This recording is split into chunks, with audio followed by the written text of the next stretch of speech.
Hey, Chris Brown here from North Coast Church. Want to talk to you a little bit more about creativity, where it comes from and what we do. What I want to talk to you right now, though, is about the ceilings of creativity. In other words, what are the things in your ministry that keep you from being the type of person you want to be, from doing what you want to do, from saying you want to say, from dressing like you want to dress? We all have these external or internal shoulds or oughts that govern or give us ceilings of creativity. These things that say, that's not what a pastor should say, that's not what a pastor should dress like, that's not what a pastor ought to do on stage. But I don't think that's something that someone should do in their message.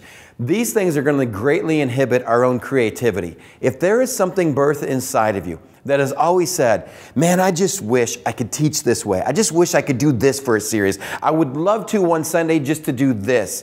And some internal or external should or ought is stopping you. I want you to stop and seriously question, where is that voice coming from?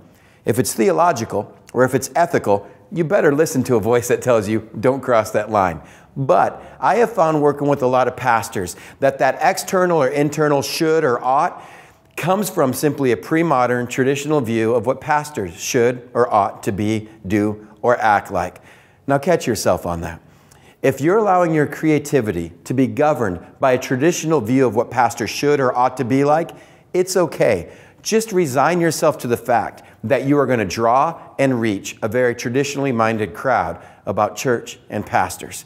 What I try to do in my own life, if I got something I want to do on stage or in front of people and immediately I'm like, man, I don't know if I should do that. I stop and go, where's that coming from? It's not theological. It's not ethical.